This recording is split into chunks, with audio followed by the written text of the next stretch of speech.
भगवान राम के समय में त्रेता युग था और ये कलयुग है।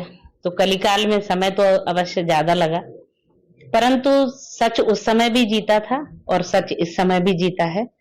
आज भी सत्य की ही जीत हुई है और साध्वी जी सत्य के साथ थी, इसलिए साध्वी जी की विजय हुई। कितने भाई बहन हैं आप कौन से नंबर? मैं अपने भाई बहनों में सबसे बड़ी हूँ। मेरे बाद साध्वी जी हैं और एक भाई है, 2 छोटी और बहनें हैं। जिस तरह से उन्हें फंसाया गया, इतना टॉर्चर किया गया, महिला होने के नाते इतना प्रकार, क्या लगता है कि पूरी दुनिया में ऐसा किस प्रकार अंग्रेजों के समय भी भारत में ऐसा हुआ होगा? मुझे ऐसा लगता है कि शायद विश्व के इतिहास में ये पहली घटना है जिसमें किसी महिला को बिना किसी अपराध को देखे हुए, साबित किए हुए, अपने मन से ही मनमाने ढंग से प्रताड़ना दी गई, और इतनी प्रताड़ना कि जिसको शब्दों में नहीं कहा जा सकता है। जो जिन्होंने झेला है वही जानती हैं, और उसका प्रमाण है कि फिजिकल फिट लड़की, फिजिकल ट्रेंड लड़की, सीपीएड बीपीएड की हुई लड़की और बाद में सन्यासी, फिजिकल टीचर रही हुई, ऐसा एक शरीर आज चलने फिरने को भी सोचना पड़ता है, चलने फिरने के विषय में। माता पिता बुजुर्ग थे उस दौरान, इनकी जो घटना में इनको संदिग्ध गाया गया था, कहा जा रहा था, आरोप लगाया गया था कि वे बम ब्लास्ट में शामिल है। माता पिता को कैसे गुजर रहे थे? माता जी कईयों बार मैंने स्वयं देखा। हम लोगों के घरों में, सबके घरों में एक स्टोर रूम होता है ना, जो घर में एकांत में होता, थोड़ा कोने में। उस स्टोर रूम में जाकर के और चुपचाप मुंह बंद करके, ताकि बच्चों को दुख मत हो, ताकि पति को दुख मत हो, मेरी माँ कई बार रोती थी। और मेरा विवाह हो गया था, मैं चूंकि दूसरी जगह रहती थी, मैं जब भी अपने गृह निवास जाती थी तो उस समय मैंने देखा कि माता जी पूछती थी कि तुम गई थी मिलने, क्या कह रही थी, खाना देते थे उनको। ये सारी चिंताएं करके मेरी माँ बहुत दुखी होती थी। और पिताजी चूंकि क्षत्रिय थे, स्वभाव से भी ठाकुर थे और संघ के पदाधिकारी थे, बड़े ही दृढ़ व्यक्ति थे, इसलिए वो किसी के सामने रोते नहीं थे।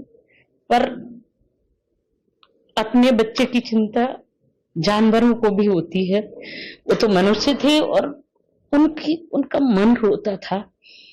चिंता के कारण ही जब साध्वी जी को ये डिटेक्ट हुआ कैंसर, उस समय बड़े तनाव में आ गए और उसके बाद में उनको हाइपरटेंशन के कारण ब्रेन हेमरेज हुआ और कुछ दिनों बिस्तर पर रहने के बाद वो ब्रह्म धाम को चले गए। अब सच्चाई सामने आई है, वो इस दुनिया में नहीं है। कितना अफसोस भी लग रहा है, क्योंकि एक तरफ खुशी का भी माहौल है और दूसरी तरफ ये अफसोस भी है कि पिताजी आखिर सच सामने आया है, बाइज्जत भरी हुई है। हमारे पिताजी एक बहुत अच्छे शिक्षक गुरु थे हम लोगों के। मतलब हमारी, कहना चाहिए कि हमारी जो सामाजिक शिक्षा है वो प्राथमिक उन्होंने ही की थी, न केवल प्राथमिक, वो अपने पूरे जीवन भर। मुझे भी मेरे परिवार में रहते हुए अगर मुझे कुछ कष्ट हुआ कभी, तो मैंने वैचारिक रूप से अगर अपने को सबल पाया तो सिर्फ मेरे पिताजी के कारण। और कभी भी उनकी सलाह की आवश्यकता लगी तो उन्होंने फोन पर ही ऐसी सलाह दी कि एक बार मैंने कहा कि पिताजी मैं थक गई हूं, मैं नहीं सरवाइव कर पा रही हूं, तो उन्होंने कहा बेटा हम क्षत्रिय हैं और क्षत्रिय का धर्म होता है लड़ना, संघर्ष करना, सामना करना, ना कि पलायन करना। हम पलायन नहीं कर सकते क्योंकि हम क्षत्रिय हैं।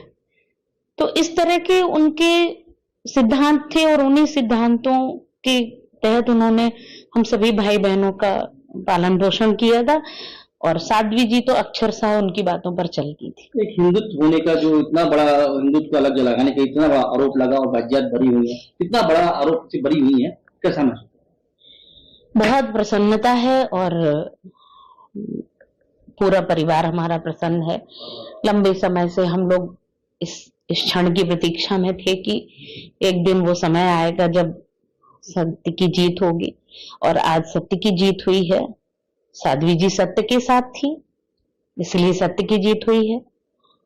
साध्वी जी की जीत हुई है, भगवा की जीत हुई है, इस हिंदू राष्ट्र की जीत हुई है, सनातन धर्म की जीत हुई है और भारतवर्ष की जीत हुई है। विरोधियों का, राक्षसी प्रवृत्ति के लोगों का ये स्वप्न कि भारतवर्ष को, हिंदू राष्ट्र को आतंकवादी देश घोषित कराने की जो योजना थी, जो षड्यंत्र था, उसमें वो विफल हुए हैं और सनातनियों की जीत हुई है। अगर आप ये वीडियो YouTube पर देख रहे हैं तो हमारे चैनल को सब्सक्राइब कर बेल आइकन दबाएं, और Facebook पर देख रहे हैं तो हमारे पेज को लाइक करें।